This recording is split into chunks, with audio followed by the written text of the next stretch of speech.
We're making elk Henley in puffed pastry, and we're going to cook it in a Dutch oven. Now, I've had to do a little bit of preparatory work before we get to the stage where I can cook it in the Dutch oven, so I want to tell you about that. Now, the reason I named this elk Henley is because this time of year in Arkansas, elk is real hard to come by. But I happen to have a friend, Mike Henley, who had some elk, and I said, well, we really want to cook elk, so by golly, he brought me elk, so I thought I better name the dish after him. So let me tell you what I've done.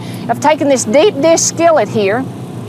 I've taken about 2 pounds of elk meat, some onions, some garlic, some bacon, and browned all that. Mushrooms, about a pound of mushrooms, browned all that.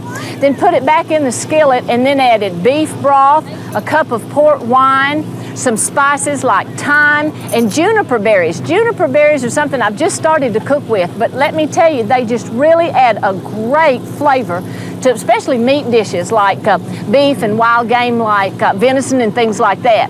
So I put about 6 juniper berries, a little salt and pepper. That simmered for about 30 minutes, and now we're ready to do the Dutch oven part. So what I'm going to do is I'm going to dip this meat into the Dutch oven.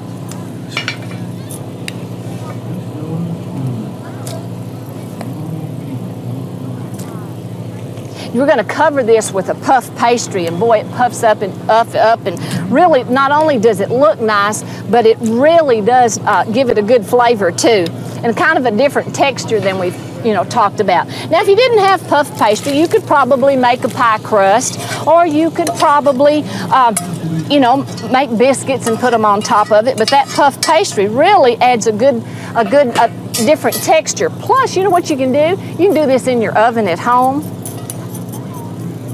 So now I've gotten all of that in that Dutch oven, and you can buy, let me see if there you go. Now you can buy puff pastry already done. It's just in your frozen department at the supermarket.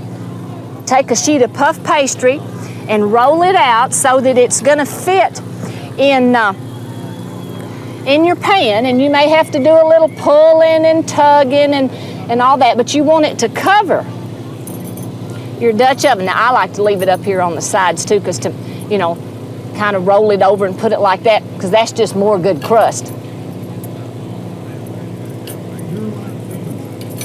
Kind of brush that flour off like that. And then what we're going to do is we're just going to put that over here in the coals, cover it with coals, and remember, you want almost all your coals and all your heat on the top, because everything else is actually done, and all you're really doing is just going to cook this pastry. So I'm going to put the lid on this, lift it up, put it over here.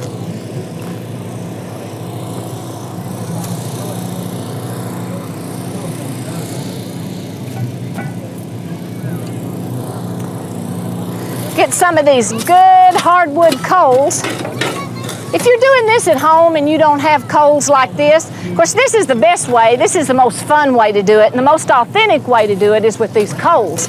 But if you don't have coals, you can use charcoal briquettes. But if you have a chance, you have a fire pit or something in your backyard, or you're out camping, try using your campfire coals. They really make it good. I was out looking for someone, trying to find someone to see if anyone wanted to taste. Now, would anybody back here, anybody be willing to come up and taste this or anything? I don't guess we have any takers. There's a few out there. I happened on to Mike Henley. This is my friend Mike Henley with the Rocky Mountain Elk Foundation.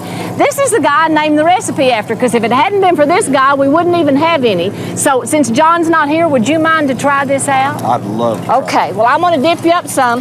Now, you know how John is with his blowing. Now, this is Phyllis hot. I have to soup cool this first. You probably better be a little worried about it, because it is real warm.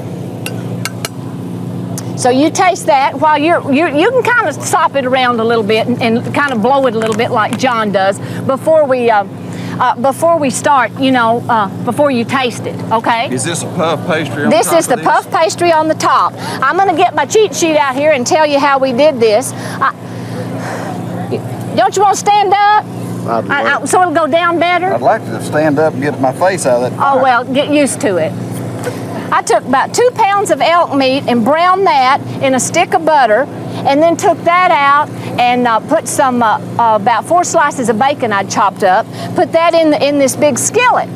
And then I took 2 large onions and a pound of mushrooms, sliced those up and chopped those up, browned those, put about 3 tablespoons of flour in that mixture, and then when that got sort of thick, put the meat back in with the onions.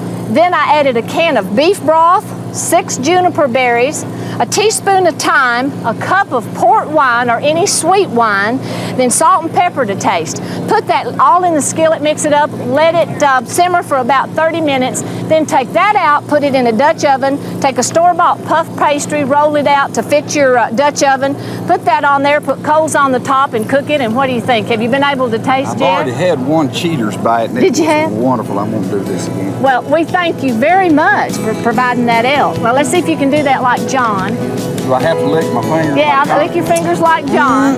Try this. I think you'll like it. Elk Henley in puffed pastry. And now I'm going to see if I can get any other takers to get a bite. I think there's a line.